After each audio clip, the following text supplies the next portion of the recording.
Mainit na balita ngayong tanghali. Tensyon sa pagitan ng supporters at pulisya sumiklab sa Davao City kasabay ng pagsisilbi ng warrant of arrest laban kay Apollo Kibuloy. Transport Group na Manibela muling sumugod sa Central Office ng LTFRB. 3 araw na tigil pasada ng grupo, umarangkada na. Paggalugad sa Lucky South 99 sa Porac, Pampanga, muling ipinagpatuloy ng mga otoridad ngayong araw. Bagong Pilipinas, him at pledge, kinundi na. Isang mambabataas iginiit na kailangan ang bagong batas para sa bagong panata. Rollback sa presyo ng langis ipatutupad bukas.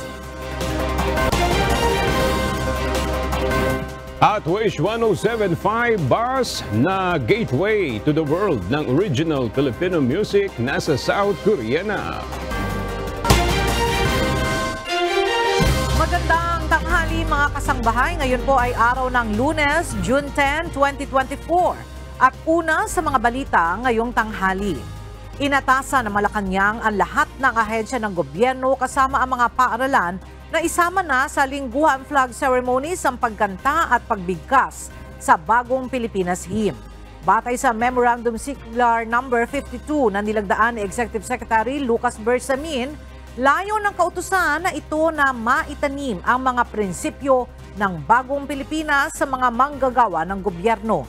Layon din ito na mahikayat ang mga Pilipino na suportahan at makisali sa lahat ng hakbang ng pamahalaan tungo sa pagbabago sa lahat ng sektor ng lipunan at gobyerno. Sa bayan ng binigkas ng mga pulis sa Campo Crame ang panata ng Bagong Pilipinas. Ito'y kasabay ng pagdaraos ng flag raising ceremony kaninang umaga.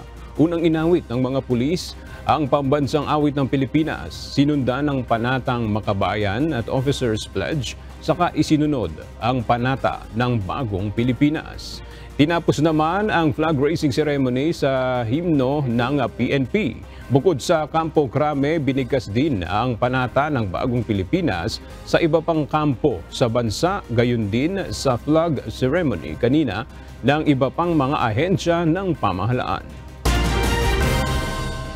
Kinundena ng isang guro ng mambabatas ang bagong direktiba ni Pangulong Ferdinand Marcos Jr. kaugnay ng Bagong Pilipinas Hymn at Pledge. Ayon kay ACT Teachers Party List Representative at House Deputy Minority Leader Franz Castro, dapat mas paglaanan ng panahon ng administrasyon ang pagtugon sa mga suliranin ng mamamayan gaya ng mataas na presyo ng bilihin at mababang sahod. Mula sa Quezon City, makibalita tayo kay Rosalie Coz, live. Rosalie, bakit tinuligsan ni Representative Castro ang direktiba ni PBBM kaugnay ng Bagong Pilipinas Hymn at Pledge? Ella, kwestiyon ni Makabayan Black Lawmaker ACT Teachers Party List Representative Franz Castro ang motibo ng administrasyon ni Pangulong Ferdinand Marcos Jr. kaugnay ng Memorandum Circular No. 52. Sa ilalim ng direktiba, inaatasan ng lahat ng ahensya at instrumentalities ng pamahalaan, kabilang na ang government-owned and controlled corporations, educational institutions, gaya ng state universities and colleges, na isama sa lingguhang flag ceremony sa pag-recite ng Bagong Pilipinas Hymn at Pledge. Samantalang hinihikayat din na gawin ito ng mga lokal na pamahalaan. Tanong ni Congresswoman Castro, ginagaya ba ni PBBM ang ama nitong si dating Pangulong Ferdinand Marcos Sr. na nagpasikat niya ng awiting Bagong Lipunan sa kapanahunan ng martial law? Nagbabala rin ng mambatas sa tila pagtatangka ng administrasyon na itatak sa mga kawani ng gobyerno at mga kabataan ang branding ng Bagong Pilipinas. Gate din ng mambabatas, dapat na manatili na lamang sa lupang hinirang at panatang Makabayan. Mas dapat din anyang pagtuunan ng panahon ng administrasyon ang mga suliraning kinakaharap ng bansa, gaya ng pagpapababa sa presyo ng bilihin, pagpapataas sa sahod ng mga mamamayan at pagbibigay ng trabaho sa mga driver at operator na anyay nawala ng hanap buhay. Balik sa iyo, Ella. Maraming salamat, Rosalie Coz.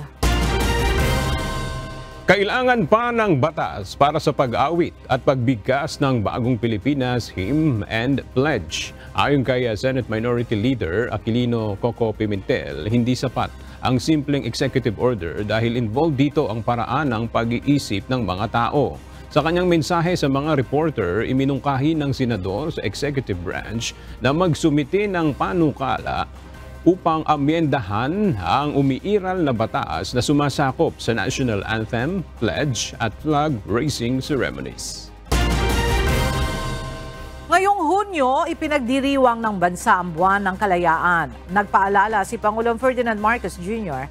ang halaga ng pagdiriwang ng Araw ng Kalayaan at kung papaano ipapakita ang pagkapilipino ng bawat isa. Narito ang report ni Nel Maribuhok. Nanawagan si Pangulong Ferdinand Marcos Jr. na makibahagi ang mamamayan sa pagdiriwang ng Buwan ng Kalayaan. Sa vlog ni Pangulong Marcos, sinabi niya na napakahalaga at makabuluhan ang selebrasyon na ito para sa ating mga Pilipino. Ayon kay PBBM, mula noon hanggang ngayon patuloy ang pakikipaglaban ng bansa para sa kalayaan at hanggang ngayon anya ay may laban ng Pilipinas para sa teritoryo at soberanya nito. Sa nakaraang 126 na taon, hanggang ngayon, patuloy nating ipinaglalaban ang ating kalayaan. Kalayaan sa iba't ibang aspeto ng ating pagka-Pilipino. Higit dito, kalayaan sa ating teritoryo, soberanya. Kaya't walang pagod ang ating pagbabantay. Walang katapusan ang ating pakikipagpulong sa iba't ibang mga bansa upang matulungan din tayo maisulong ang ating kapakanan at karapatan.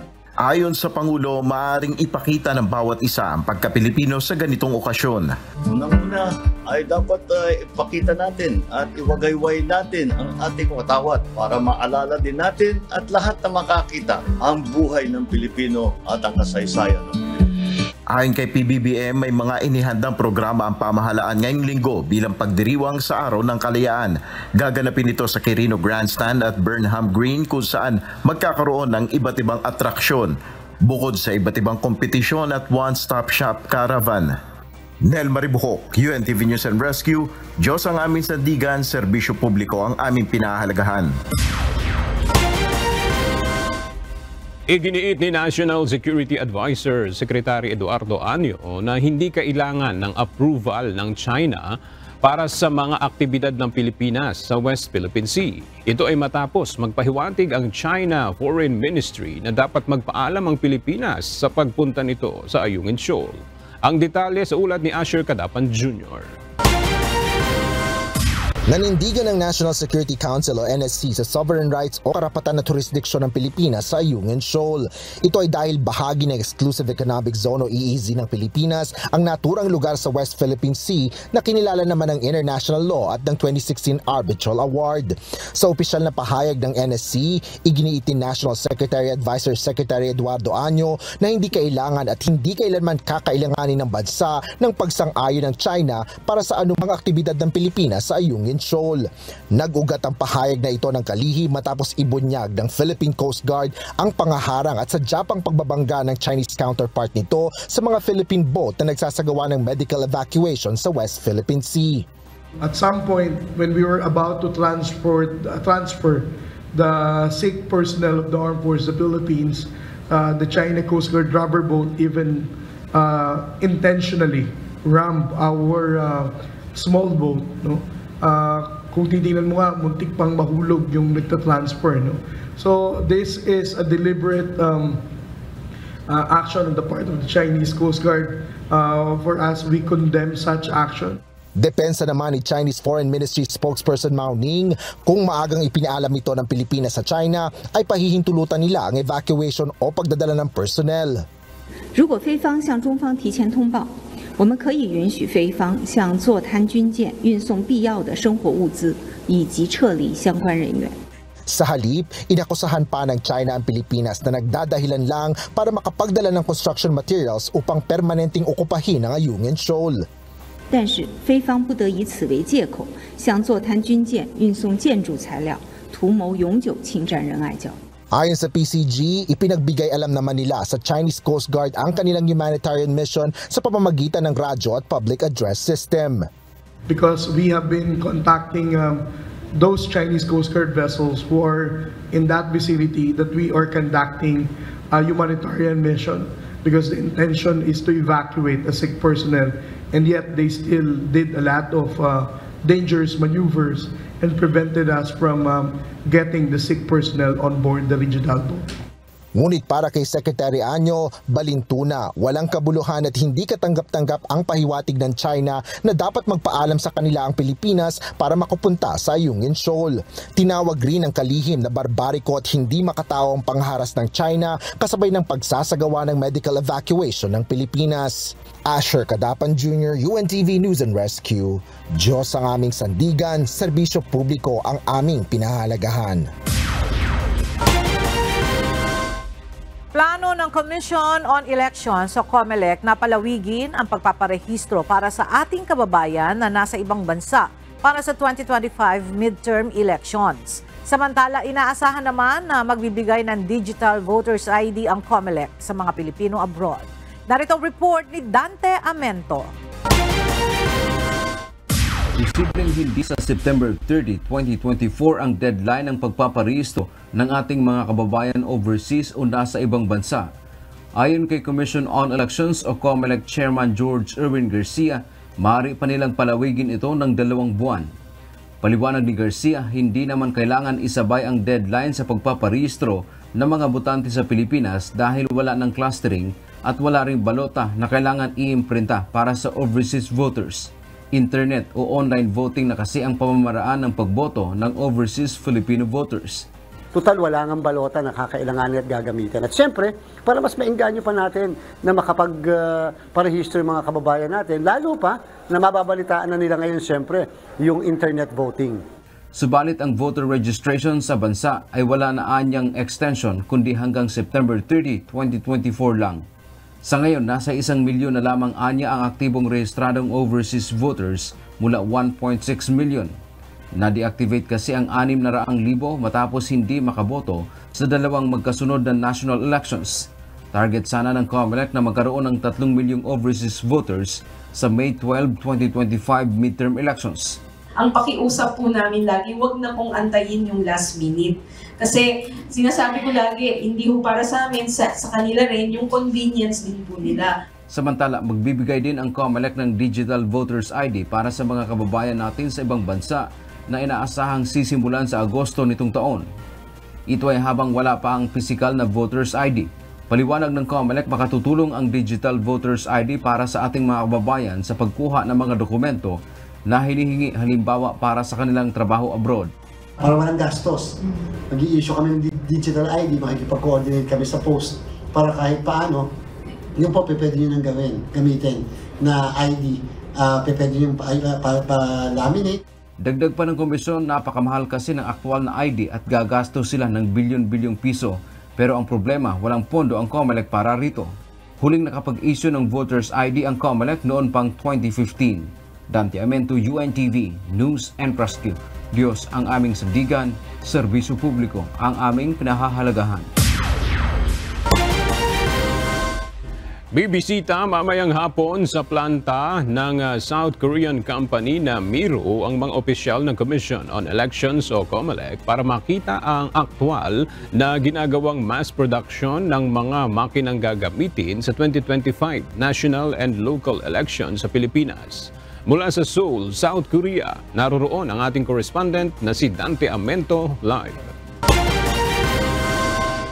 Dante, ano yung detalye nitong gagawing site visit ng COMELEC sa planta ng Miro dyan sa Korea?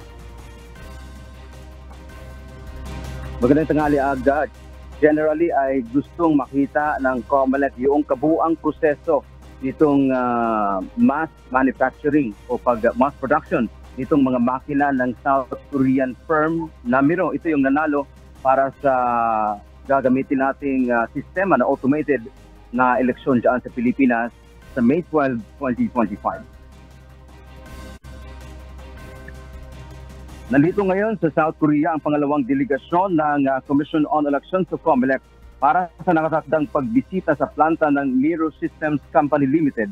Ito yung kumpanya dito sa South Korea na nanalo ng 17.9 billion pesos na kontrata para sa automation system ng 2025 midterm elections. Kabilang na rito yung paggawa ng 110,000 na automated counting machines o ACMs.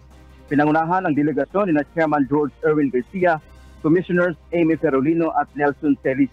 Mamayang hapon aga ay magtutungo ang delegasyon ng komisyon sa planta ng Miro dito sa South Korea. Pero bago yan ay nagpunta muna sila dito sa tanggapan ng Miro kung saan personal na nakipagkita sa kanila ang Chief Executive Officer o CEO ng Miro na si Chung Jinbok at yung kanilang Vice President na si Ken Chu. Ayon sa COMELEC, pangunahing layon ng kanilang pagpunta bukod sa makita yung proseso ng mass production ng mga makina ay ang transparency o maipakita sa publiko na bukas sila sa lahat ng proseso ng eleksyon. Kasama ng COMELEC ang ilang kawani ng media ng KBP para personal na makita mamayang hapon yung aktual na pagbisita sa planta ng Miro, ang buong proseso kung paano ginagawa yung kanilang mga makina.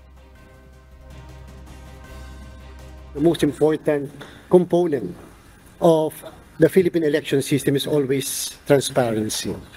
And we would like to stand firm on that particular issue because our leadership will be defined by such particular issue of transparency. Aga sa pag-uusap kanina ng COMELEC at ng mga opisyal ng Miro, inihayag ng komisyon ang ilan sa kanilang huling kahilingan pagdating sa customization ng mga makina. Kabilang rito kung gaano ba katagal maaaring i-review ng isang botante ang kanyang mga ibinoto bago tuluyang tanggapin ng makina ang kanyang balota. If it is possible that when the ballot is inserted into the machine, the screen will just show the picture image of the ballot. 15 seconds for the front part of the ballot because it contains the position of senators down to the last councilor. And then 5 seconds will be shown for the picture image of the party list.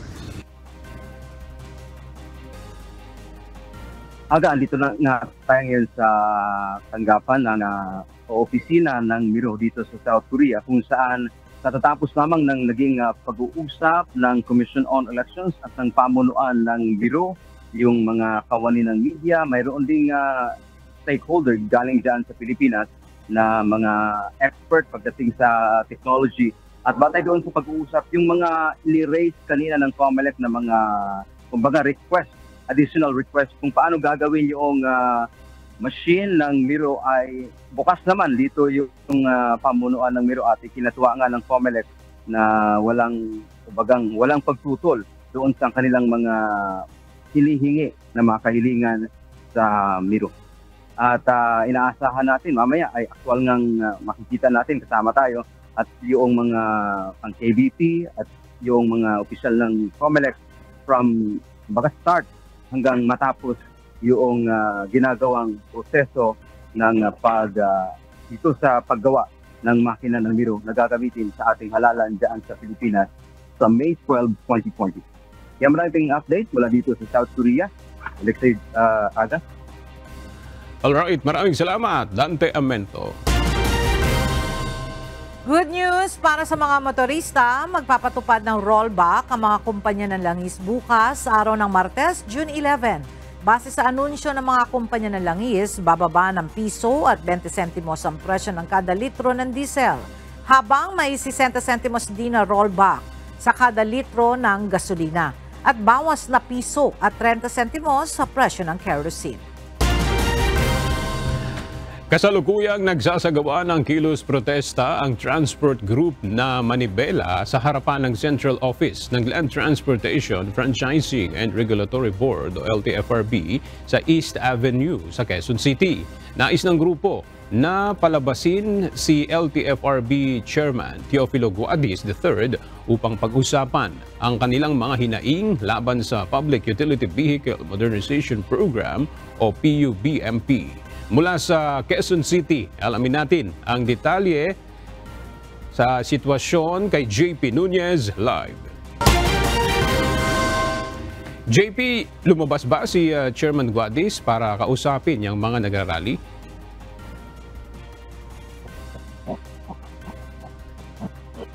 At ipong babalikan ang ulat na yan ni JP Nunez. Pansamantalang isasara ang ilang kalsada sa lungsod ng Maynila sa Miyerkules, June 12, upang bigyan daan ng pagdiriwang ng ika-126 na anibersaryo ng Araw ng Kalayaan ng Pilipinas. Ipatutupad ng Metropolitan Manila Development Authority o MMDA ang pagsasara ng daan mula alas 6 ng umaga hanggang alas 10 ng umaga. Sa Rojas Boulevard, north at southbound mula TM Callao hanggang P. Burgos, TM Callao mula sa Maria Orosa hanggang Rojas Boulevard westbound. Samantala, alauna ng hapon hanggang alas 10 ng gabi, pansamantalang isasara ang Rojas Boulevard mula UN Avenue hanggang P. Burgos Avenue, north at southbound. Isasara rin ang TM Callao, both sides mula sa Rojas Boulevard hanggang Taft Avenue, P. Burgos Avenue, both sides at Finance Road, at ang Bonifacio Drive mula Anda Circle hanggang P. Burgos Avenue. Ayon kay MMDA Acting Chairman Don Artes, ang pagsasara ng kalsada ay kaakibat ng deployment sa 1,156 na tauhan ng ahensya upang matiyak ang maayos na daloy ng trapiko at kaligtasan ng lahat. Pinapayuhan ang mga motorista na dumaan sa mga alternatibong ruta sa araw ng pagsasara ng mga kalsada. Kasalukuyang nagsasagawa ng kilos protesta ang transport group na Manibela sa harapan ng Central Office ng Land Transportation, Franchising and Regulatory Board o LTFRB sa East Avenue sa Quezon City. Nais ng grupo na palabasin si LTFRB Chairman Teofilo Guadis III upang pag-usapan ang kanilang mga hinaing laban sa Public Utility Vehicle Modernization Program o PUBMP. Mula sa Quezon City, alamin natin ang kasalukuyang sitwasyon kay JP Nunez live.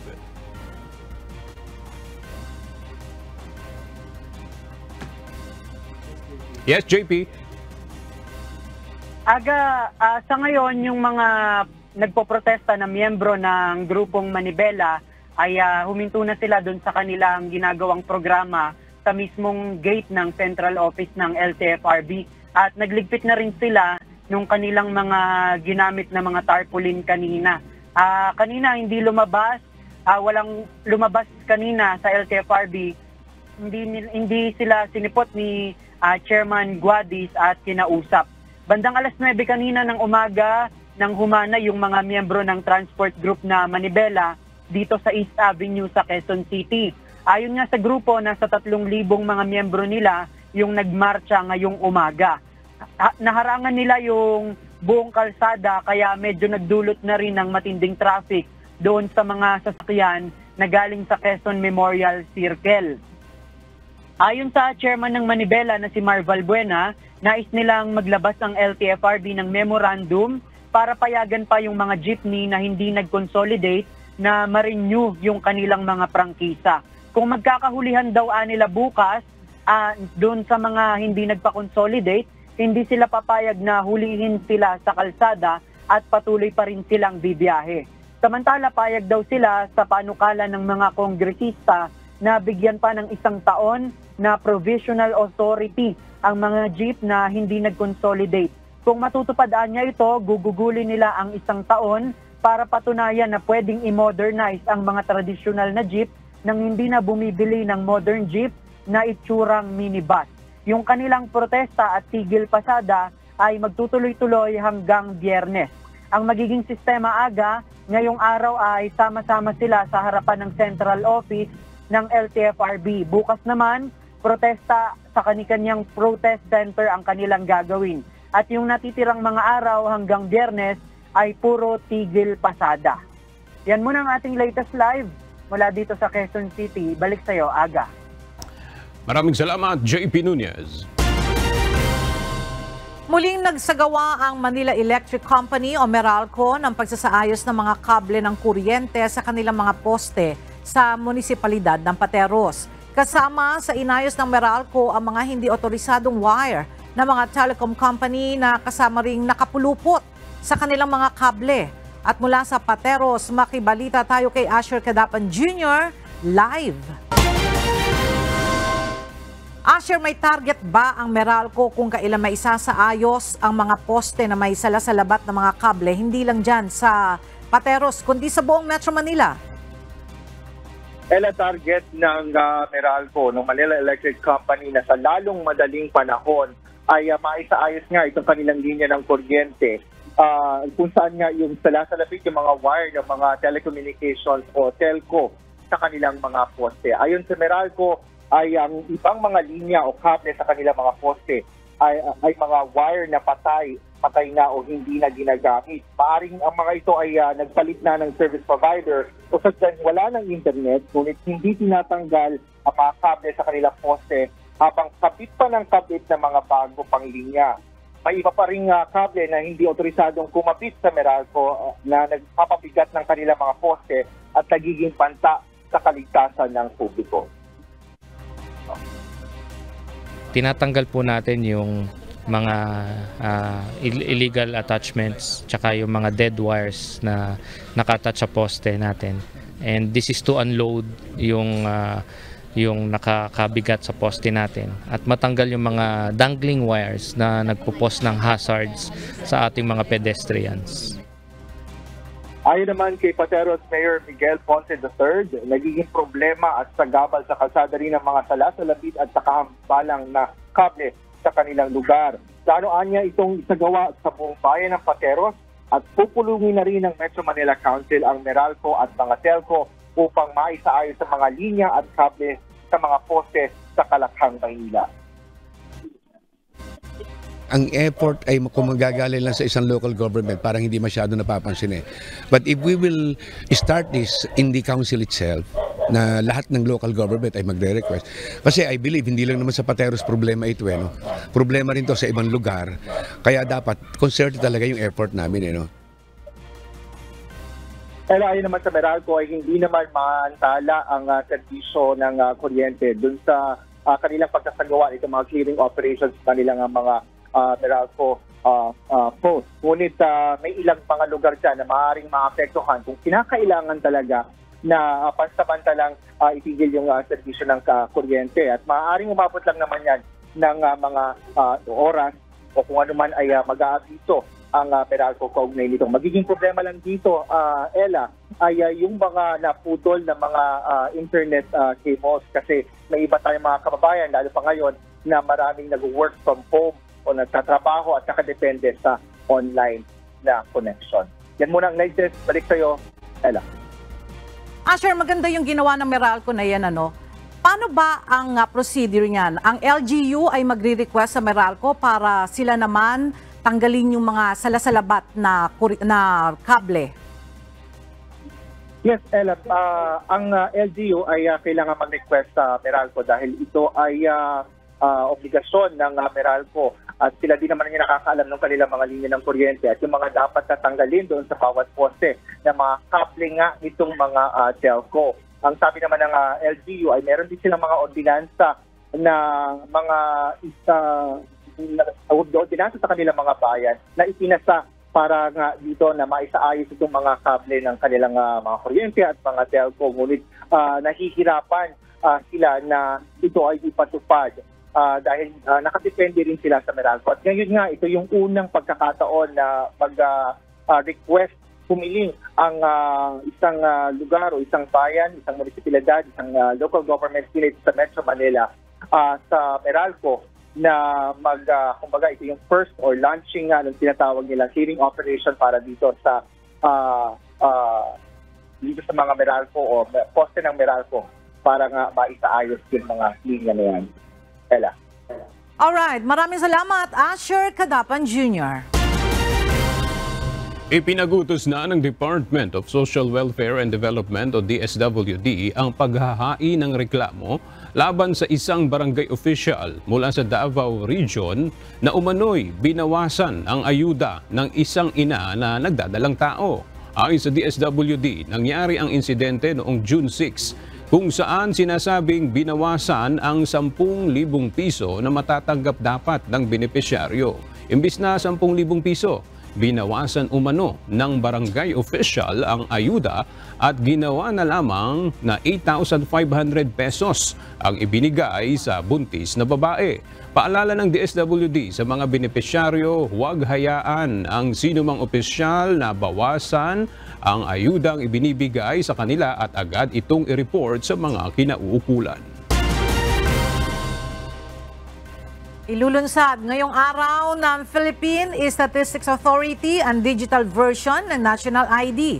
Bahagi pa rin ito ng isinasagawang Philippine Identification System ng pamahalaan kung saan nasa 88 milyong mga Pilipino na ang nakapagparehistro para sa National ID. Mula sa Quezon City, alamin natin ang detalye kay Jed Naresina live. Jed, ano ba ang kaibahan nitong ilo-launch na Digital National ID doon sa Physical National ID na na-issue na ng PSA? Ella, ang kaibahan nga nitong Digital National ID doon sa physical na National ID na nauna ng inisyo ng PSA ay mas magkakaroon na ng access ang ating mga kababayan sa kanilang National ID sa kanilang mga smartphones or via online. At ang digital version nga ng National ID ay maaari ding magamit ng ating mga kababayan sa iba't ibang government transactions, maging sa private services kasama ang healthcare, education, social services at iba pa. Dahil target nga ito na magamit sa lahat ng transaksyon na kinakailangan ng ID o ng identity verification. Sa pagtutulungan ng Department of Information, Communications and Technology at PSA ay naisapinal na nga ang Digital National ID. So, yung mga kababayan natin nakapag-register na para sa National ID ay yung mga maaaring maka-access ng kanilang mga digital ID sa official website ng PSA o maging sa e-government application. At layon nga ng digitalisasyon ay mapadali yung mga transaksyon natin sa gobyerno at maging yung identity verification sa bansa. Umaasa yung pamahalaan, na sa pamamagitan nitong paglulunsad ng Digital National ID ay mas maginhawang ma-access ng mga kababayan natin ang serbisyo sa gobyerno. Ayan muna ang update dito sa Quezon City. Balik sa'yo, Ella. Maraming salamat, Jed Naresina. Isinusulong sa Kamara ang mas mataas na multang ipapataw laban sa hindi kikilala sa Philippine Identification System o National ID bilang natatanging identification card. Inihain ito ni Cagayan de Oro City 1st District Representative Lordan Suan. Ang detalye sa ulat ni Rosa Licos. Upang maisulong pa ang paggamit ng Philippine Identification System o National ID at matiyak ang pagkilala ng lahat ng government at private entities, inihain ni Cagayan de Oro City 1st District Representative Lordan Suan ang House Bill No. 10450. Layo ng panukalang amyendahan ng PhilSys Act at patawan ng mas mataas na multa ang mga hindi kikilala sa National ID. Sa kasalukuyang batas, nasa kalahating milyong piso ang multa sa hindi tatanggap sa National ID bilang valid proof of identity. Sa ilalim naman ng panukala, isinusulong na gawing 1 milyong piso ang multa. Nag-ugat ang panukala sa mga ulat na may ilang establishmentong hindi tumatanggap ng National ID bilang single proof of identity dahil sa kakulangan ng pirma.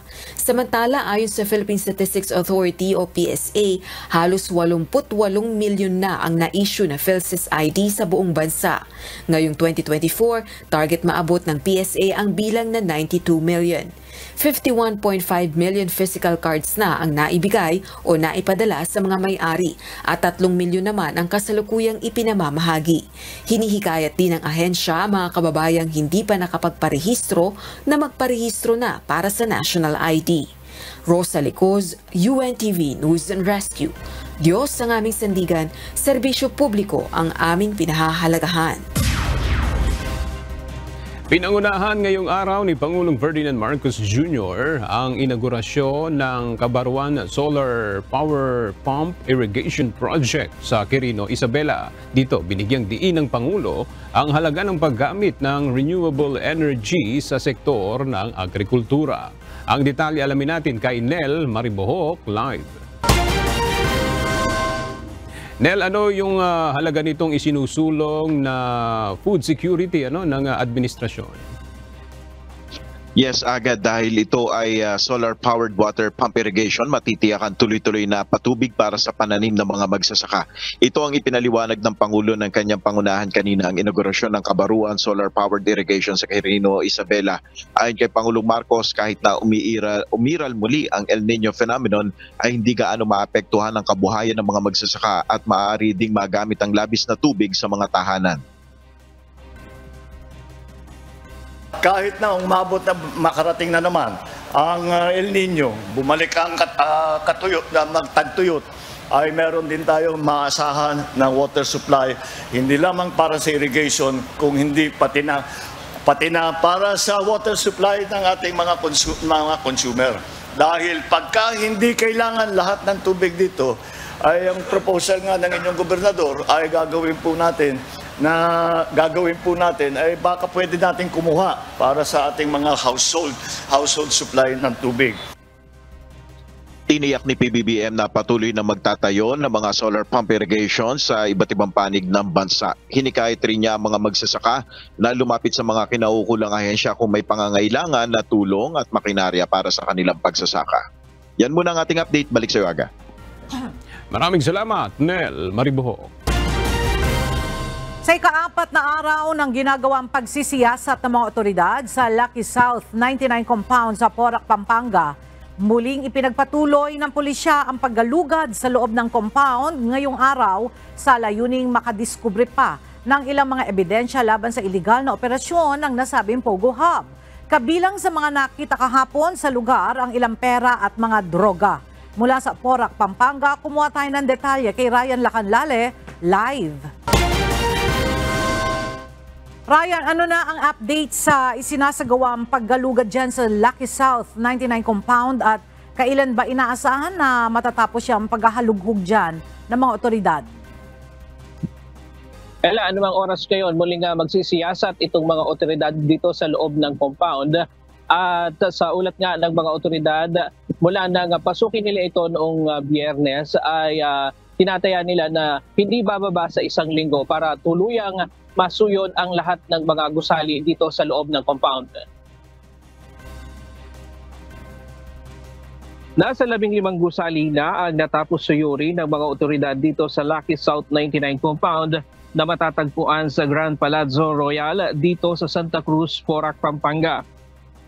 Matagal pa bago tuluyang matapos ang paggalugad sa nasa 46 o 46 na gusali sa loob ng mahigit 10 ektaryang lupain. Kahapon, kabilang sa mga natagpuan ng mga otoridad ang mga baseball bat at iba pang uri ng pamalo na hindi hinalang ginagamit sa pagtorture. Mayroon ding mga bakas ng mga dugo sa sahig at sa mga kumot sa kwarto ng mga Pogo workers. May 10 sachet ng hindi hinalang droga, cash money, daan-daang mga computers at cellphone na hindi hinalang ginagamit sa scamming activity. Nitong Sabado, isang lalaking Chinese na sinita ng mga otoridad na nasa gilid ng compound. Nang siyasatin, napag-alaman na isa pala itong wanted fugitive sa China dahil sa iba't ibang krimen. Hinihinala ng PAOK na isa ito sa mga notorious at nagtotorture sa loob ng compound. Diyan muna ang latest mula dito sa Porac, Pampanga. Balik sa'yo, Ella. Maraming salamat, Ryan Lacanlale. Sumiklab ang tensyon kaninang umaga sa pagitan ng pulisya at mga taga-suporta ng religious leader na si Apollo Quiboloy sa compound ng grupo sa Davao City. Kanina, isinilbi ng mga otoridad ang warrant of arrest laban kay Quiboloy na sinubukang harangin ng mga supporter. Mula sa Davao City, alamin natin ang latest kay Lalaine Moreno live. Lalay, nakita na ba ng mga otoridad si Quiboloy at 5 iba pang akusado? Simula kaninang umaga hanggang ngayong tanghali ay walang Quiboloy at 5 kapwa niya akusado ang nakita ng mga otoridad sa kanilang pagsisilbi ng warrant of arrest. Pasado alas 4 kaninang umaga nang isilbi ng mga otoridad ang warrant of arrest laban kay Quiboloy at 5 pang kapwa niya akusado. Kabilang sa mga pinasok ng mga otoridad, ang Kingdom of Jesus Christ compound sa Buhangin District ang Prayer Mountain at Glory Mountain sa Barangay Tamayong. Mahigit 100 pulis na naka-full battle gear ang sumugod sa KOJC compound para isilbi ang warrant of arrest. Kanina, nagkaroon ng tensyon sa harapan ng KOJC compound. Ito ay matapos ilang mga supporters ni Kibuloy ang humarang sa entrance ng gate. Sigaw ng mga ito ang hustisya para sa kanilang leader na nahaharap sa kasong child abuse, sexual abuse at human trafficking.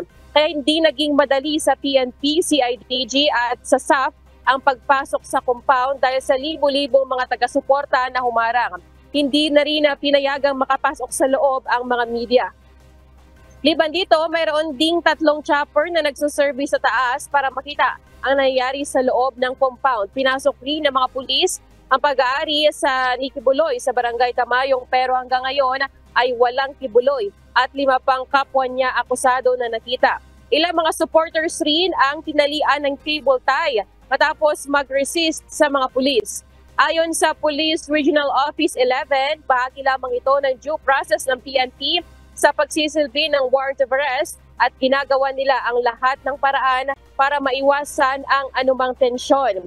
Sa Facebook post naman o sa Facebook post ni Attorney Torion, ang legal counsel ng KOJC, walang Kibuloy na nakita sa loob kasama niya ang mga pulis sa pagsisilbi ng warrant of arrest. Maliban dito ay sa pagsisilbi ng warrant of arrest, mas sinigpitan rin ng PNP ang checkpoint ngayon dito sa lungsod ng Davao City at maging sa loob ng kampo ng Police Regional Office 11 na hinigpitan rin ng PNP ang kanilang checkpoint sa lahat ng mga sasakyan na pumasok at lumabas sa loob ng Pier 11.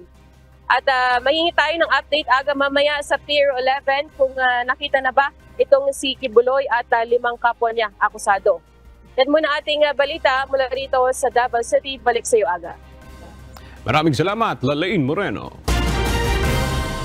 Isinagawa ngayong araw ang kauna-unahang flag-raising ceremony sa ilalim ng bagong liderato ng Senado. Dito, inanunsyo ni Senate President Francis Cheese Escudero na pinasusuri niya ang umano'y lumobong budget para sa pagpapatayo sa bagong gusali ng Senado sa Taguig. Mula sa Senado, may report si Harleen Delgado live. Harleen, ibig bang sabihin nito pansamantalang ihihinto ang konstruksyon ng new Senate building sa Taguig? Ella, maaantala nga ang konstruksyon ng paglilipatang gusali ng Senado sa Bonifacio Global City o BGC sa Taguig. Ito'y matapos ipag-utos ni Senate President Francis Cheese Escudero na muling suriin ang pondo ng new Senate building. Sa flag-raising ceremony kaninang umaga, sinabi ng senador na nagulantang siya nang malaman ang budget para sa gusali. Mula raw kasi sa original na budget na 8.9 billion pesos, umakyat ito sa 13 billion pesos at kailangan pa umano ng dagdag na 10 bilyong piso para matapos ang konstruksyon. Hindi questionable, no? O iyan lang ako. Nakakagulat at masama sa panlasa, nagagastos ng ganito kalaki ang Senado para sa aming magiging bagong tahanan at opisina. Kata sa dami ng pinapapirmahan sa akin na bayarin, nais kong tingnan muna at suriin ito ng gusto. Kung talaga bang nararapat, angkop at kung paano ito mapababa. Dahil tiyak ko, hindi rin maganda sa panlasa ito ng marami sa ating mga kababayan kung malalaman nila kung gaano kalaki ang gastusin para sa magiging bagong opisina.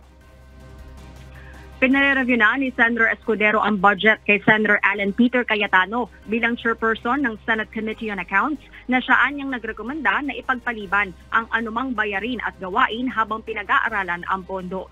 Ela, sa ngayon wala pang pahayag dito ang dating liderato ng Senado. Sa ngayon, pagtutuunan na munaan niya ng pansin ni Senator Escudero ang pagsasaayos sa mga pangangailangan ng Senado upang mas maging handa sa kanilang paglipat sa hinaharap. At yun muna ang update, balik sa Ela. Maraming salamat, Harleen Delgado.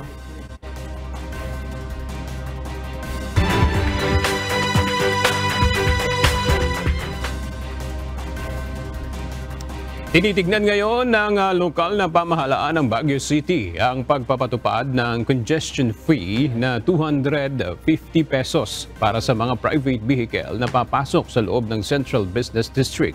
Isa ito sa tinitignan ng Baguio LGU upang maibsan ang problema sa trapiko sa naturang lungsod. Mula sa Baguio City, makibalita tayo kay Grace Doctolero live. Grace, magkano yung sisingilin sakaling maipatupad ito dyan sa lungsod ng Baguio at kailan ito sisimulan na ipatutupad? Yes, magandang tanghali. 250 ang congestion fee at hindi pa ito ipatutupad. Kailangan pa ayon kay Mayor Benjamin Magalong ng series of public consultation at mga pag-aaral.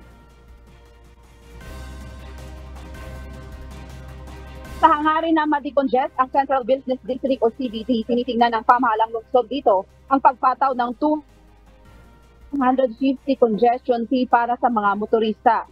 Ayon kay Mayor Benjamin Magalong, ang plano ay bahagi ng iminungkahing Smart Urban Mobility Project na naglalayong bumuo ng sistema ng transportasyon at mga serbisyo gamit ang mga advanced na teknolohiya.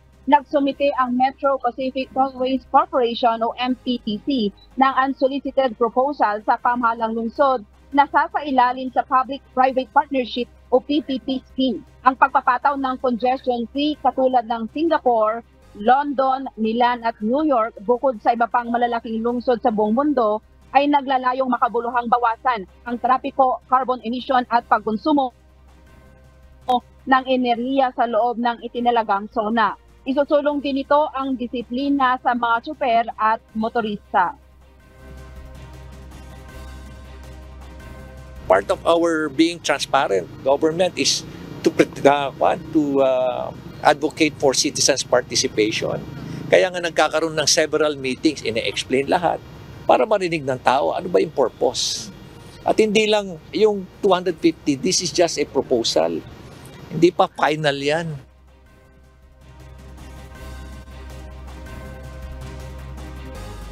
Ang plano ay hindi kasama ang mga public utility jeepney at mga sasakyang minamaneho ng mga senior citizen at persons with disability, uniform personnel on active duty at emergency response vehicle.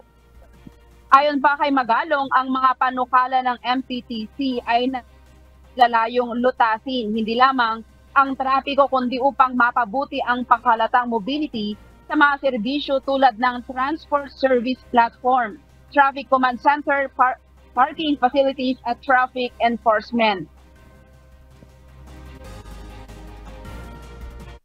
Magkakaroon pa ng kanyan. Sabi ko nga sa iyo, stakeholders engagement. Pinapakita sa inyo ano ba yung kabuuan ng sistema para ma-address natin itong traffic congestion.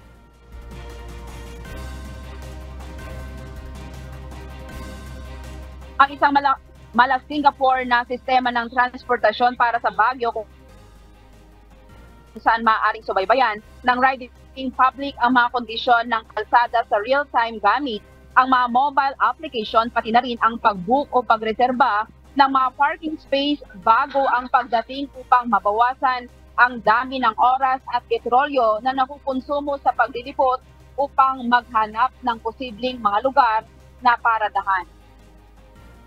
Aga, sinabi din ni Magalong na ang mga aksidente sa kalsada ay agad ding matutugunan kung ang Smart Traffic Command Center ay nakalagay upang subaybayan ang mga kalsada at magpadala ng mga responder kung kinakailangan.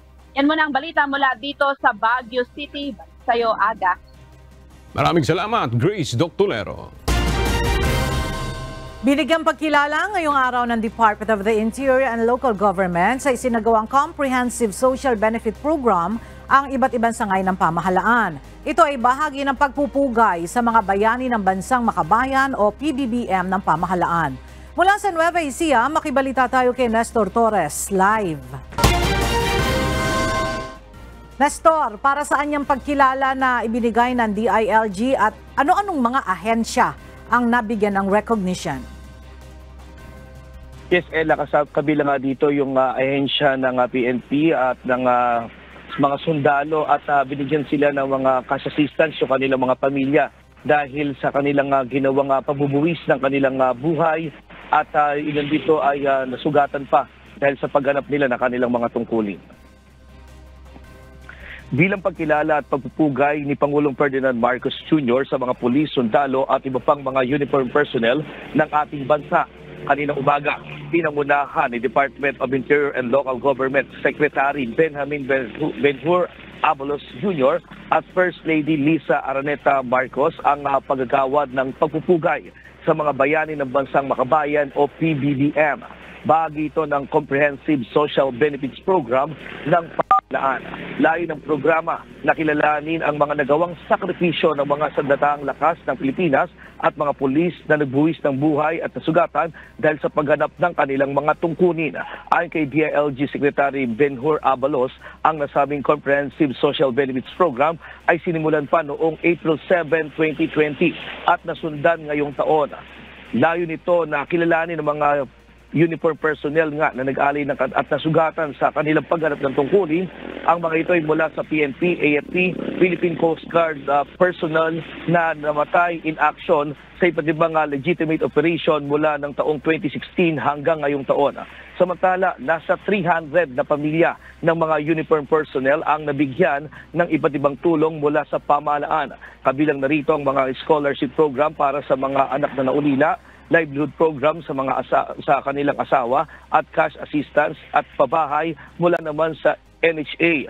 Sa mensahe naman na pinarating ni Pangulong Marcos, hindi masusukatan ang ginawang kabayanihan sa ating bansa ng mga uniform personnel na nag-abot at nagbuwis ng kanilang buhay at magagawa para sa kaligtasan at tulong sa lipunan. At yan muna ang ating latest live. Balik sa iyo, Ella. Maraming salamat, Nestor Torres. At sa ating pong iiwang mga salita ng Diyos na ating sandigan mula sa Aklat ng Awit, Kapitulo 90, ang talata ay 12 na nagsasabi, "Kaya ituro mo sa amin ang pagbilang ng aming mga kaarawan, upang kami ay mangagtamo sa amin ng pusong may karunungan."